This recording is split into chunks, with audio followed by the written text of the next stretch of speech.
Yeah, I'm the worst gamer. Fuck you. There's people out there who have 10 times the viewership, make 10 times the amount of money that I make, and they suck. I'm not putting up with your bullshit anymore. You want to talk shit? Get the fuck out. That's my fucking opinion at this point and my attitude. I'm not going to be slandered by idiots saying nonsense on my streams. Pirates of the Caribbean music start.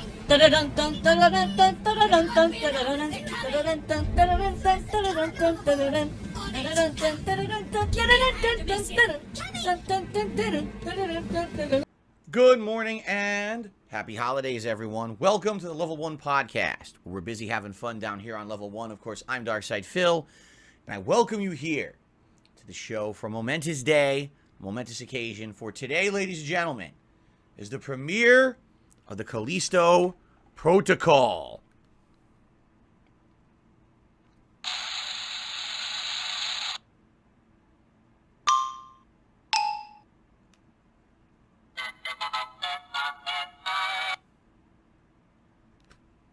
I fucking pressed it. Work, controls, work. I'm taking a look at my entire nearly 15 years as a content creator and gamer on the internet. And if you look at all the various games I've played, I mean, you could probably say, okay, the Dead Space trilogy. Hello, Drew. Example of sci-fi horror, correct? There's been a few other standouts, for example, Alien Isolation. But when you really look at the big picture of horror gaming and where we've been and where we're going, sci-fi almost seems to be an afterthought. You know what I'm saying?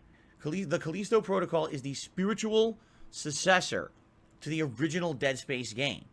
It's made by many of the original dev team of the original Dead Space, who were actually fired from, I think was it the original under EA, right? They were under Visceral Games, was the name of the studio, I believe. They were fired after Dead Space 3.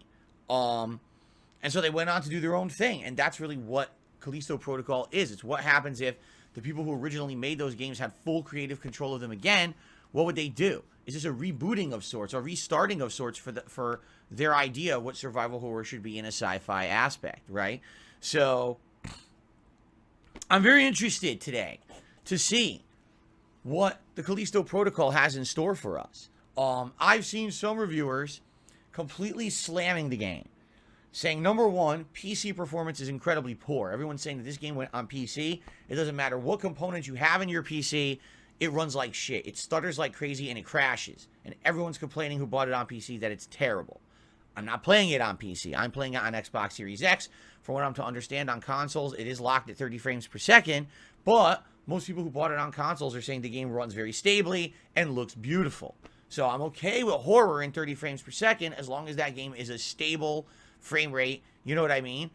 I'm okay with that. I mean, we just played A Plague Tale Requiem, and I was totally okay with that being 30 frames as long as it felt like it was enough to support what the game needed and the fact that it was scary, and it was, okay? So, I hope the game runs well on Xbox Series X. We're going to find out. Now, I don't know. I'm kind of like on the fence about this because some people have complained in their reviews that the game's way too hard. They're basically saying the gameplay elements are very outdated. It makes it feel like a survival horror game's literally from 14 years ago. That all the modern advancements aren't in there. And people are now complaining because they can't beat it. All right? In fact, from what I'm understanding, I actually saw a clip. I'll talk about it in a second. Prominent gamers and streamers started playing this game last night and rage quit. They were like, they played for like an hour. They got into a certain situation. They couldn't beat it. And after like trying several times, they just got so angry. Okay. Jai Wan did a super chat. He says, are you going to be playing on easy? No, we're going to go, whatever the default is, that's what I play on. Always, right? Almost never have I ever played a game on easy. I couldn't even tell you. Maybe once, twice. Very rarely would I ever downgrade a game to easy. But I will tell you this. If I pick the game on normal difficulty, which I will, and you come on my streams and you start spouting nonsense saying that I'm playing on easy, it's just an instant ban. There's no room for joking. It's stupidity. Because people over the years have made it a meme to basically claim that I'm like the worst gamer on the planet. False. Oh my god. They actually, look at that! Where is the speed coming from?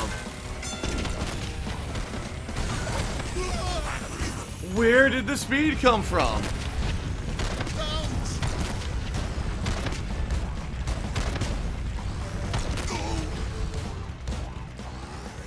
Wow, that was fair. That was really fair. This game sucks. I hate it. I seriously hate this. To say that I always play games on easy, false. I never play games on easy. That never happens, okay? And at this point, it's not even a joke anymore. It's an insult. People come here to try to discredit everything I ever do in games. So even though there's games that I've played that people were shocked that I did so well, right? Oh, no one will ever know because everyone on the internet memes that Phil just plays on easy and fucks about and sucks anyway. So fuck you. From now on, there's no more of that shit. You want to call me a Grinch for this reason, go right ahead. You say I'm playing on easy and I'm not, you're instantly banned and you're never coming back. I don't give two fucks about you. I'm just going to ban. If you want to be here and be a negative, toxic influence on my content, you're out. No more of this bullshit. No more putting up with your nonsense. It's become so over-the-top slanderous to say that Phil's like the worst gamer. No, I'm not, okay? I was watching people play God of War Ragnarok. They lost on the first fucking boss, the bear. They couldn't beat the fucking bear. One person lost so many times they had to edit it out. Yeah, I'm the worst gamer. Fuck you. There's people out there who have 10 times the viewership, make 10 times the amount of money that I make, and they suck. I'm not putting up with your bullshit anymore. You want to talk shit? Get the fuck out. That's my fucking opinion at this point and my attitude. I'm not going to be slandered by idiots saying nonsense on my streams. And by the way, I'm not saying that I'm a great gamer. I'm not.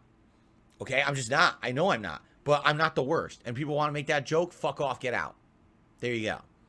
Jaiwan, I don't know what you're saying. He says, did you play it on easy mode? I don't know what the fuck you're talking about. You're an idiot. What a complete idiot. Over a year ago, YouTube promised all these improvements and changes to streaming that were coming. One of the things they promised was to have new abilities to have moderators check chat logs, check on the identity of people who are chatting, look at IPs and IP ban people who are repeat offenders. Literally, this was a year to year and a half ago. YouTube did none of that. They lied. They just didn't care. They implemented a few quick things, including gifted memberships, which was nice. And once they implemented the few small handful of changes, they dipped out of here and acted like streaming doesn't exist. And they haven't talked about it since. So that's how YouTube operates. They get all these big lofty ideas, and then they go, whoop, they get the fuck out of there. And, you know, where does YouTube announce the changes? They usually do like a blog post. By the way, almost no one reads their blogs, but they do blog posts and other things to announce upcoming changes, and then they never adhere to them. It's pretty sad. At least I'm happy we got the gifted memberships because that has definitely helped the channel over the course of the year. But still, you know, all these other things we could be doing, you know, sucks. No. Boy, people are being stupid. They're like, look at IP. No. Basically, there's a major problem here on YouTube where people can easily make new accounts or clone accounts, come in with a ton of bot accounts on the same IP address, and fuck around with channels. So what YouTube was suggesting was that if you IP ban someone, you don't get to see their IP. But let's say you have someone who knows an asshole, a repeat offender. Just IP ban, and now they can never make another new account or even come in on one of their clone bot accounts. They're just gone for good. But they never implemented it. They claimed they were going to do it. It never happened. Everything went wrong on YouTube.